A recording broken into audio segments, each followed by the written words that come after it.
It's Randy Orton. I hear voices in my head. They counsel me. They understand. They talk to me. Alright guys, today I'll be doing the Q&A that I promised a few days ago. I think it was on Monday, I believe. It may not have been, but I'm pretty sure I asked on Monday.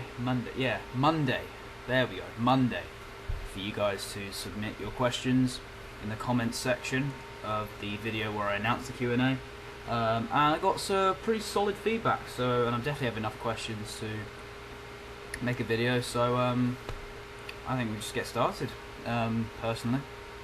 So we start off with Prince of Strong Style 9 V2, and he asks, Gemini 888 is suffering from disappointing like counts on his channel. I wanted to ask if likes and dislikes really should affect a channel, or should the content count? I personally believe the quality of content is more important than the number of views and likes. Yeah, no, I agree, definitely. Like, I do think, you know, it's all about how much effort is put into the content.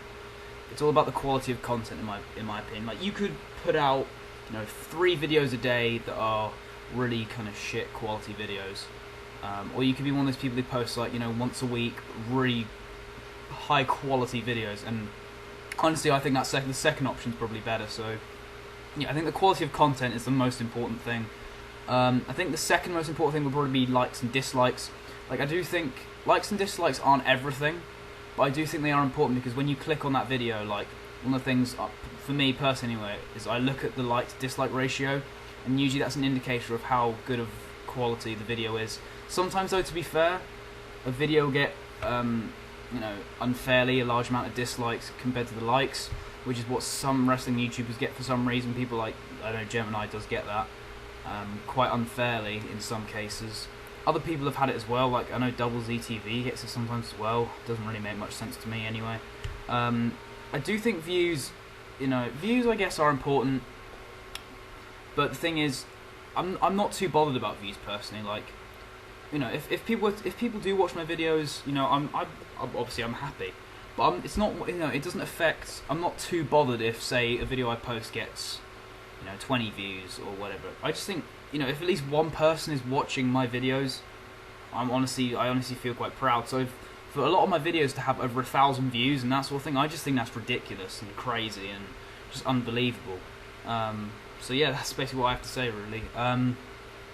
Next set of questions comes from Weapon Alex. So first question is, what made you want to start YouTube? I mean, a lot of people were kind of inspired by other YouTubers to kind of start talking about wrestling and stuff. I kind of was. The things, I didn't know that many wrestling YouTubers when I first, you know, got into wrestling and looked at it on YouTube. I mean, the only one I really knew at first was Trademark 629, and he did those like review videos with the star ratings on the webcam. I didn't really want to go that route, so I thought I would, you know, create kind of slider videos.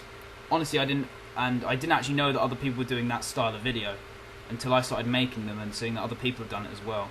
So I thought I was being original, but I wasn't. I was, you know, I guess great minds think alike in that sense. But yeah, I think that's what made me want to start, was just sort of, I wanted to express my views on wrestling, you know, and see if, you know, and talk and share opinions with other wrestling fans. That's basically it, really. Nothing too kind of crazy or anything.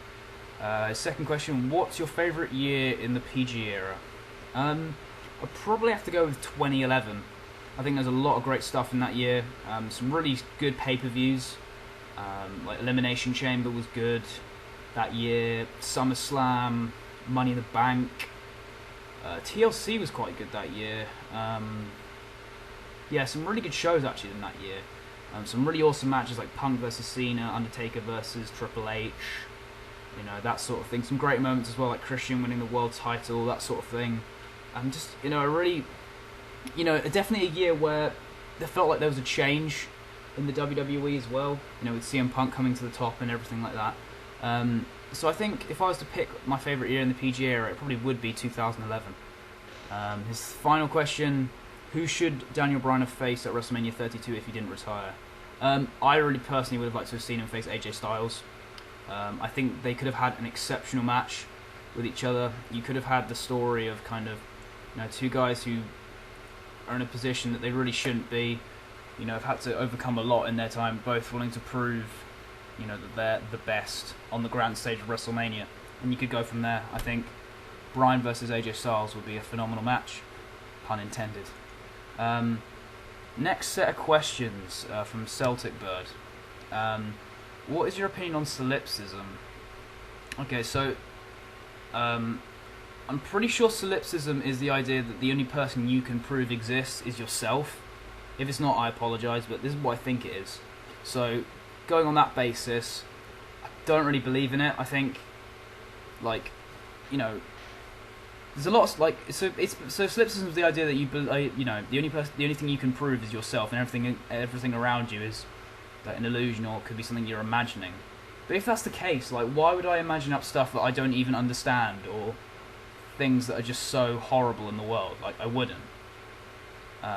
So I just think it's kind of bullshit, and it's just people kind of trying to be pretentious. Just my personal opinion. If people believe that in solipsism, I'm not gonna call you an idiot. I just think it's a bit pretentious, personally. What is your opinion on prostitution? That's actually quite an interesting question. It's one of those things where I just think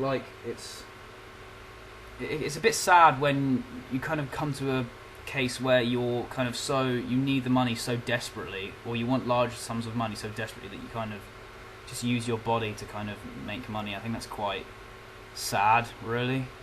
In my opinion, I think it's just something that it's not something that's associated with being something good, is it?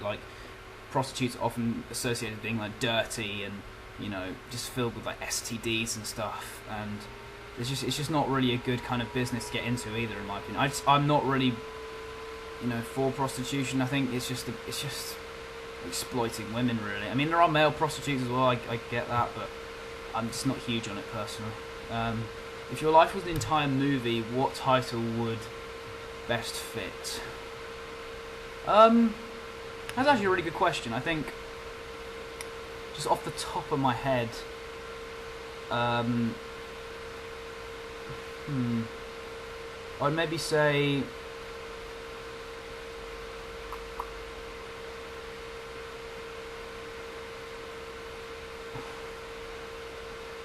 actually, I have no idea. This is actually a really hard question. I'm having to really think about this one. I'd maybe just say intrigue. Yeah, I think intrigue.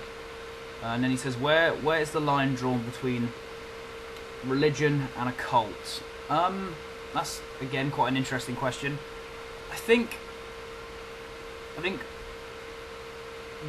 religion is usually something that if you're using it the right way, you use it as something to help you do good in life, whereas a cult, it's kind of something that takes over your life for the most part.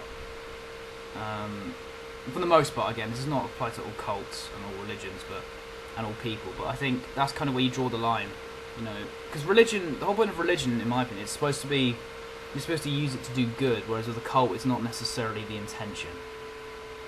Just my opinion. Any good drunk stories? Yeah, I've got one. I don't know if it's... I personally think it's quite funny. I don't know if it's I don't know if you guys will find it as kind of hilarious as I did. But basically, one time I was with some of my mates and we got drunk at his house, and he had a trampoline in his garden, and we were gonna go on it. And so I couldn't find we were so drunk, I couldn't find the entrance way to the trampoline, so I was to him, oh mate, where's the entrance to the trampoline? And he said to me, oh no, just jump over it, because I was standing on it and there's a netting around it, so he was like, oh no, just jump over it. So basically I jumped over the netting and broke the netting, and yeah, broke his part of the netting on this trampoline, so that was pretty dumb. Looking back on it, I don't know why I did it, I don't know why I listened to him, but yeah, that's that's probably the best one that I've got out of my drunk stories so far. But I'm sure there'll be more to come. We'll see. We'll see. Why do you think sexual oppression is so important to Christianity / religion? Is it? I mean, is it really? I mean, I wouldn't. It's just a really out there question. I mean, I do like kind of like these kind of questions because it's a bit different. That's kind of why I wanted to do just a general Q&A, I guess. But this one's. I'm not hating on your question. I just think it's very, very like, you know, interesting. Like, I mean, I'm actually, yeah. No, the more I think about it, yeah. I mean, I'm thinking more of heterosexual repression. Yeah. I mean, there is. I think the reason why there's like sexual oppression towards like homosexuals in like Christianity and religion is just because they don't see it as natural, and they think that it should be between like a man and woman, which I disagree with. I don't see anything wrong with being homosexual. I mean, but that's kind of the reason why I think. You know, I think that's about it really. I mean, I disagree with the kind of views on homosexuality and religion, but you know, that's pretty much why basically. Next set of questions, Jerichoholic8704. Considering it's the 20th anniversary, were you ever a Pokemon fan? No, I was never into Pokemon at all. It was something that never really intrigued me. I was never into that sort of stuff, like, you know, Pokemon, Yu-Gi-Oh, that sort of thing. I wasn't really into like child like anime. Is it anime? Yeah, it's child anime. I'm pretty sure it is. But yeah, that was just something that never really floated my boat. I mean, I can see why people like it, you know, but it just was never really my thing. Do you know what you want to do for a career? Short answer, no. I have no idea. Like, at this point, I just want to get through life at the minute. I have no idea what I want to do for a career. In all honesty, yeah, that's all I've got really. If you could go back in time, attend 5 pay-per-views live, what would they be? That's a great question. I think I would go for WrestleMania 17, WrestleMania 19, SummerSlam 02, SummerSlam 92. I've gone with WrestleMania 17 and 19, because those are my 2 favourite pay-per-views of all times, and SummerSlam's my third. SummerSlam 02 is my third favourite.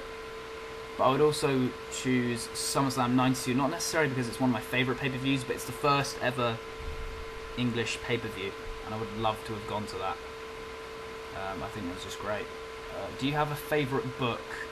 I mean, I've never really been a huge reader, per se, but I did really like the Shawn Michaels autobiography that I read, Heartbreak and Triumph. That was really good. I'm just trying to think of any other books that I've read and liked. I think that's one that really stands out to me, is the Heartbreak and Triumph, Shawn Michaels autobiography. I think that was a really good book, actually. Its final question is, what are your top 5 or 10 Pixar movies? I've seen most Pixar movies. I think the only thing is I wouldn't say that there are 10. I don't think it's fair to like make a top 10 with the films I haven't seen. Just for the record, I haven't seen films like Brave and that sort of thing. I mean, I think the last Pixar film I saw was... I was trying to think. I can't remember. I haven't seen Cars 2 or, you know, that sort of thing, I think. I'll quickly get out the Pixar films just so I remember and don't miss any out. But I'm pretty sure I know what my top 5 would be anyway. Yeah, I think I'd probably go for Toy Story 1, no, Toy Story 3 at number 1, Toy Story 2 at number 2, the original Toy Story at number 3, Finding Nemo at number 4, and I would probably say Monsters Inc. at number 5.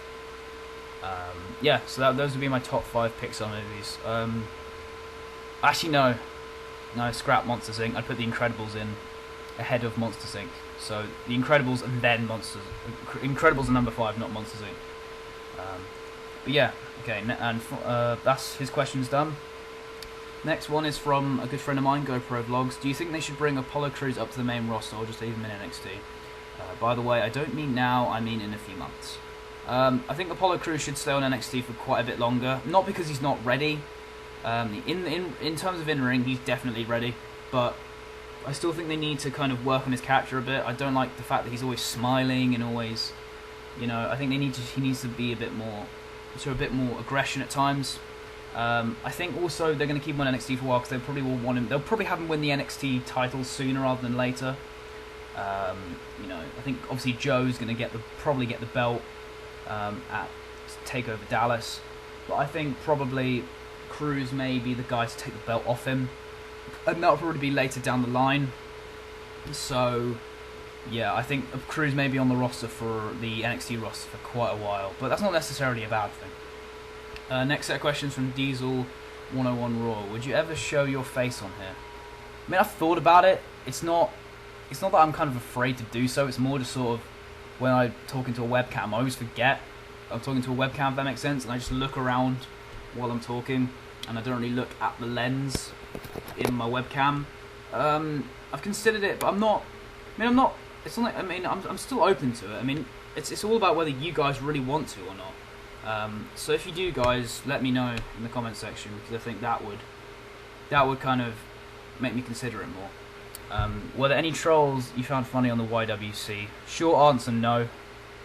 I just think people who troll on the YWC are usually people who just don't really have a life, and they just have too much time on their hands that they feel they need to like fuck about with other people.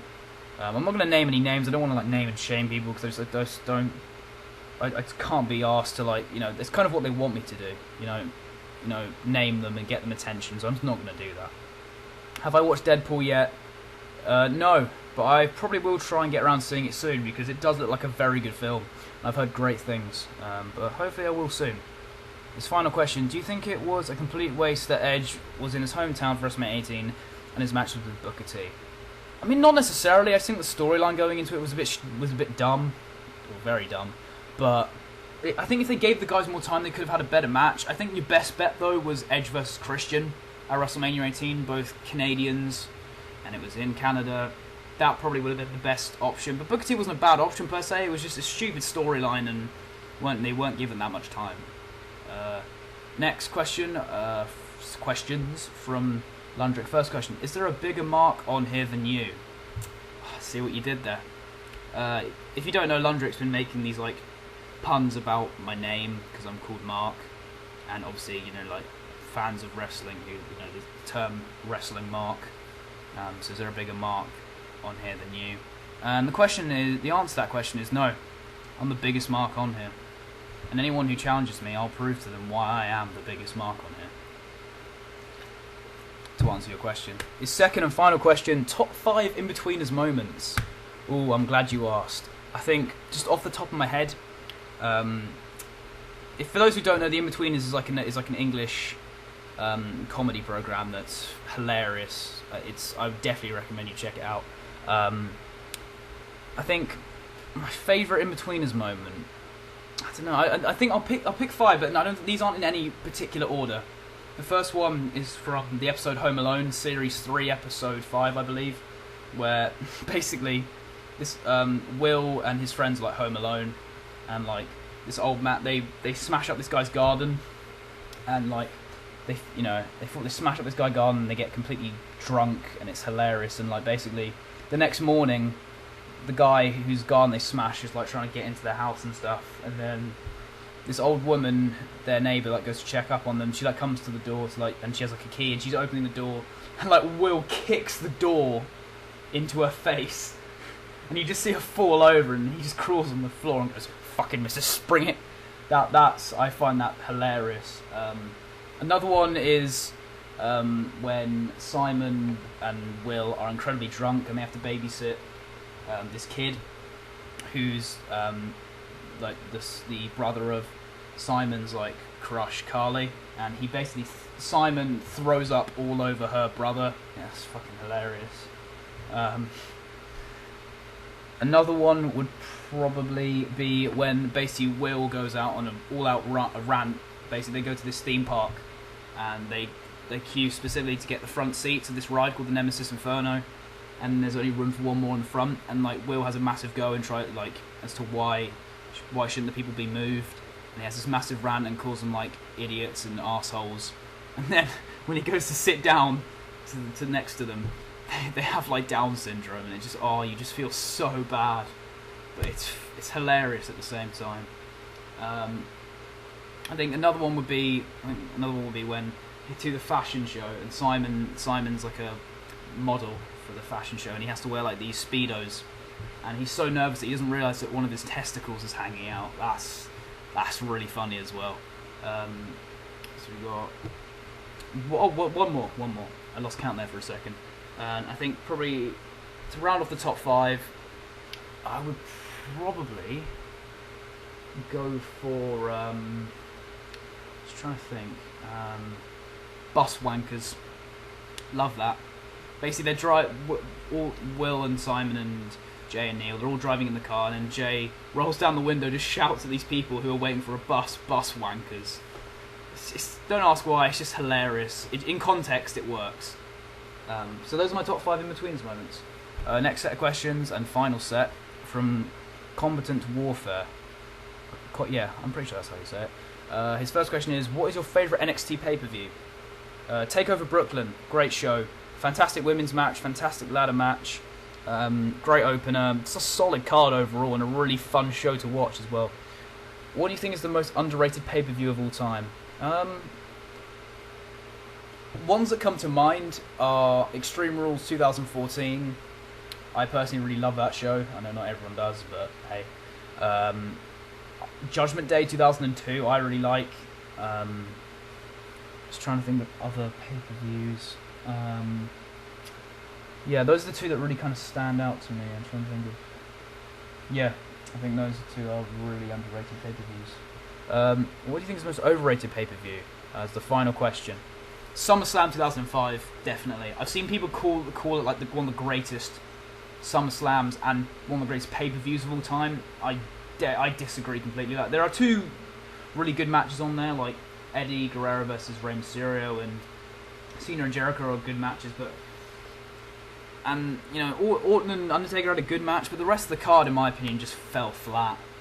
You know, Kurt Angle versus Eugene, Benoit versus Orlando Jordan. You know, Edge and Matt Hardy was a disappointment. The main event was very just ridiculous and over the top. I just don't really think it's as good as people say it is. Anyway, guys, that was my Q&A. Hope you guys enjoyed. Thanks for watching. If you haven't already, please like and subscribe.